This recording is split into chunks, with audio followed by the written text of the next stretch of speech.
Assalamualaikum warahmatullahi wabarakatuh. Alhamdulillahirabbil alamin. Wa bihi nasta'inuhu ala umurid dunya waddin. Asyhadu an la ilaha illallah wa asyhadu anna Muhammadan 'abduhu wa rasuluhu la nabiyya ba'd. Allahumma shalli wa sallim ala hadzal nabiyil karim wa ala alihi wa ashabihi ajmain. Bapak-bapak, ibu-ibu, serta generasi muda yang saya hormati. Baiklah, pada kesempatan yang berbahagia ini kita akan membacakan hadis yang ke-14 dari hadis Arba'in yang berjudul Haramnya Darah Seorang Muslim. Baik, kita bacakan matanya. Bismillahirrahmanirrahim. An Ibni Mas'udin radhiyallahu anhu qala Rasulullah sallallahu alaihi wasallam la yahillu damum ri'im muslimin yashhadu an la ilaha illallah wa anni rasulullah illa bi ihda thalath as-sayyibuz zani wan nafsu bin nafsi wattariku lidinihil mufariqu lil jamaah. Dari Ibnu Mas'ud radhiyallahu an, ia berkata bahwa Rasulullah shallallahu alaihi wasallam bersabda, darah seorang muslim yang bersaksi bahwa tidak ada ilah kecuali Allah dan aku adalah Rasul Allah tidak halal kecuali karena salah satu dari tiga hal. Thayyib, seorang yang telah menikah yang berzina, nyawa dibalas dengan nyawa, dan orang yang meninggalkan agamanya serta memisahkan diri dari jamaahnya. Hadis ini diriwayatkan oleh Bukhari dalam kitab Ad-Diyat bab qaulullahi ta'ala anna nafsa binafsi nomor 6486. Sementara Muslim meriwayatkannya dalam kitab Al-Qasamah bab ma yubahu bihi damul muslim nomor 1676.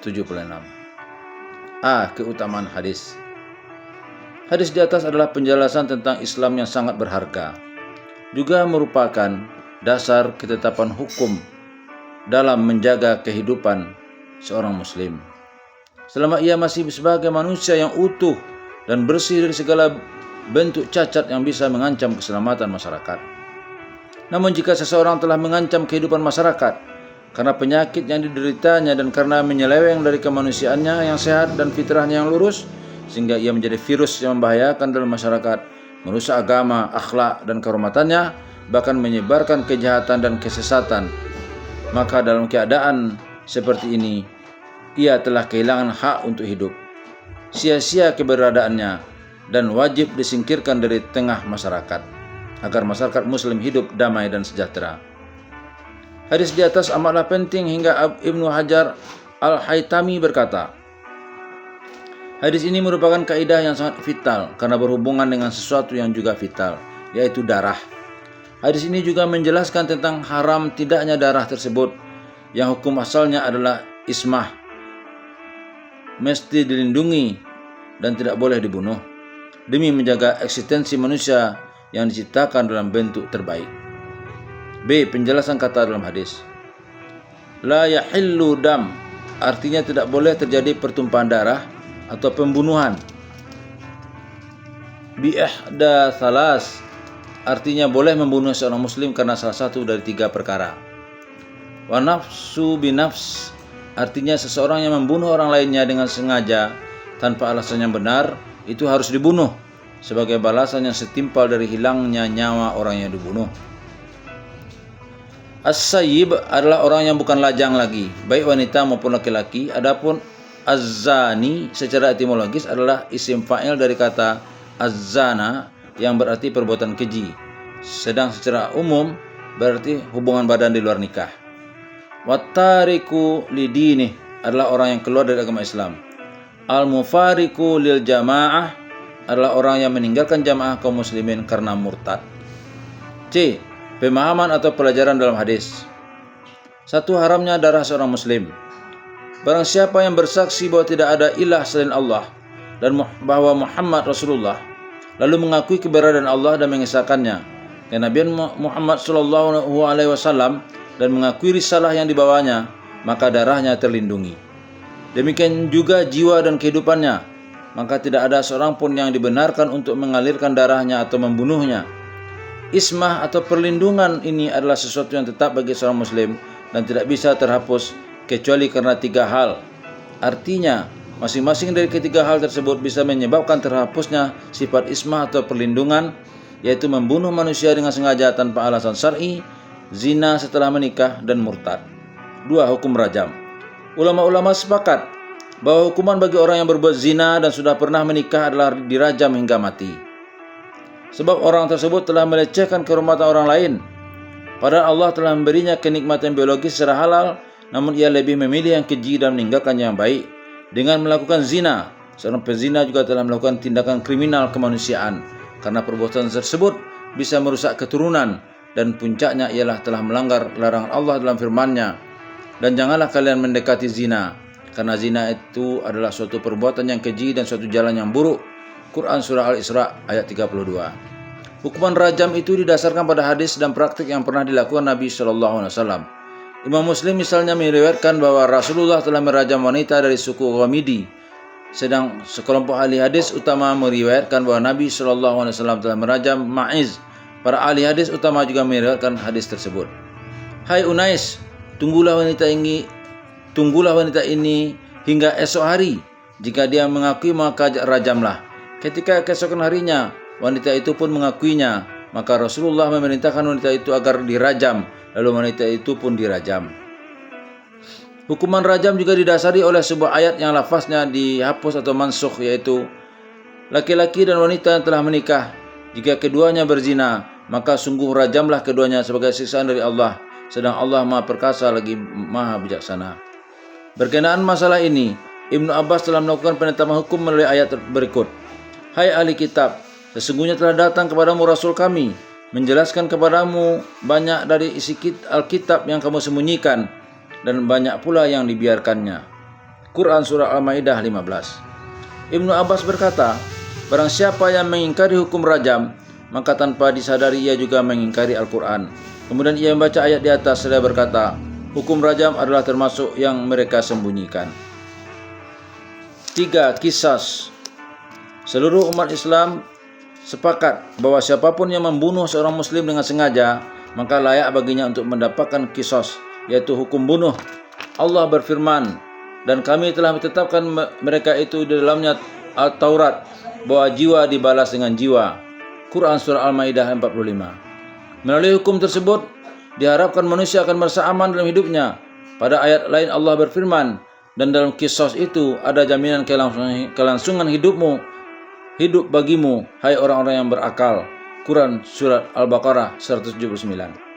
Jika mukallaf, seorang yang sudah terbebani kewajiban, baik laki-laki maupun perempuan, membunuh seseorang dengan sengaja dan tanpa alasan yang sah, maka ia dihukum bunuh, sebagaimana yang disebutkan dalam kitab Amr bin Hazm bahwa Rasulullah bersabda, laki-laki dihukum bunuh karena membunuh wanita.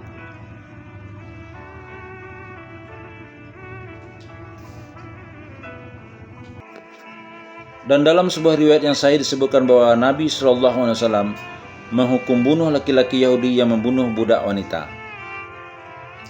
Pelaksanaan hukuman tersebut adalah final, kecuali jika para wali dari orang yang terbunuh memaafkan pembunuhnya. Para ulama juga sepakat tentang wajibnya qisas jika pembunuh dan yang dibunuh sama-sama kafir.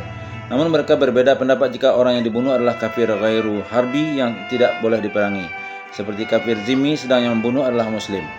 Para pengikut mazhab Hanafi berpendapat bahwa qisas bagi orang yang membunuhnya tetap wajib dilaksanakan sebagai realisasi dari makna umum ayat jiwa dibalas dengan jiwa, dan makna umum sabda Rasulullah SAW jiwa dibalas dengan jiwa. Sedang mazhab-mazhab lain seperti Syafi'i, Hambali, dan Maliki berpendapat bahwa seorang muslim tidak dikisaskan membunuh orang kafir. Dalam perkuat pendapatnya ini, mereka menggunakan dalil hadis Nabi SAW, tidak dihukum bunuh seorang muslim karena membunuh orang kafir. Hadis riwayat Bukhari. Mereka menganggap bahwa hadis ini merupakan pengkhususan dari ayat dan hadis di atas yang maknanya bersifat umum. Dalam pelaksanaan qisas, Jumhur ulama juga sepakat bahwa orang tua tidak dikisas karena membunuh anaknya, sebagaimana yang dilakukan oleh Umar bin Khattab. 4. Hukuman bagi orang yang murtad. Para ulama sepakat jika ada seorang laki-laki yang murtad dari Islam, lalu bersekukuh dengan kekafirannya dan setelah dilakukan berbagai usaha agar ia bertobat dan kembali masuk Islam, namun ia tidak mau kembali masuk Islam, maka ia dihukum bunuh. Sebagaimana yang disebutkan dalam hadis, dan orang yang meninggalkan agamanya, dan dalam hadis lain yang diriwayatkan oleh Bukhari dan Ashabus Sunan, para penulis komplikasi hadis dari Ibnu Abbas radhiyallahu an, bahwa Rasulullah SAW bersabda, barang siapa yang mengganti agamanya maka bunuhlah. Namun para ulama berbeda pendapat tentang seorang wanita yang murtad. Jumhur ulama berpendapat bahwa wanita yang murtad tetap dihukum bunuh sebagaimana laki-laki, karena hadis yang menyatakan hukuman bagi orang yang murtad bersifat umum.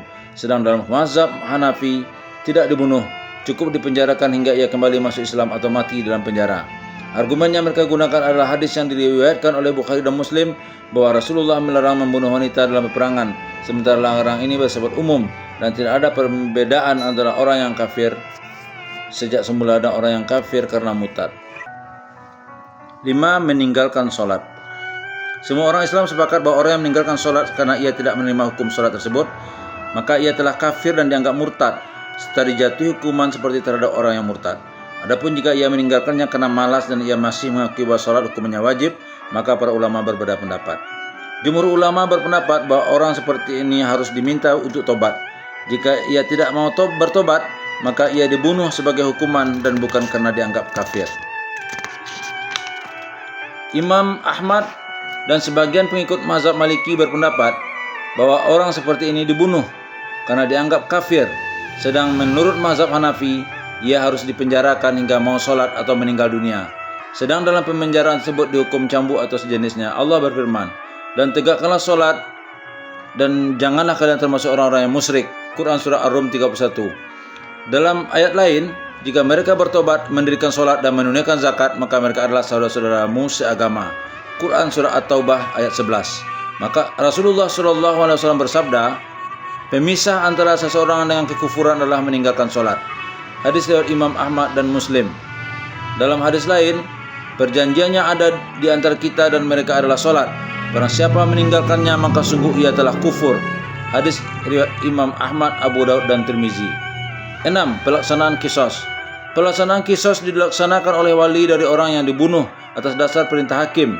Demikian pula bagi orang yang murtad dan pezina muhsan. Jika ada wali yang melaksanakan qisas atau hukuman murtad dan zina muhsan atau rajam tanpa perintah dan sepengetahuan hakim, maka wali dan orang yang membunuh itu harus dikenai sanksi pengasingan atau takzir karena telah melanggar hukum hakim, telah melangkahi tugas hakim. Namun hukuman tersebut tidak dengan membunuh keduanya, karena apa yang sudah dilakukannya memang merupakan haknya. Menurut mazhab Hanafi, hukuman qisas harus dilaksanakan dengan pisau atau pedang. Sedang dalam mazhab Syafi'i, qisas dilaksanakan dengan cara pembunuhan seperti yang dilakukan oleh orang yang telah membunuhnya.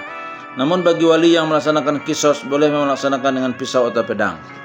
7. Dari hadis di atas juga bisa dipetik pelajaran bahwa yang dapat dijadikan patokan menyangkut agama adalah apa yang disepakati oleh jamaah umat Islam atau sebagian besar masyarakat muslim. 8. Dorongan untuk komitmen pada jamaah muslim dan tidak menyimpang darinya. 9. Menghindari ketiga kejahatan di atas dan peringatan agar jangan terperosok ke dalamnya. Ketiga kejahatan tersebut adalah membunuh, zina dan murtad. 10. Pendidikan terhadap masyarakat muslim agar senantiasa takut kepada Allah, baik ketika sendiri maupun ketika ada orang lain. 11. Hukuman dalam Islam mempunyai tujuan untuk menjaga dan melindungi masyarakat. Semoga ada manfaatnya. Billahi taufiq wal hidayah. Assalamualaikum warahmatullahi wabarakatuh.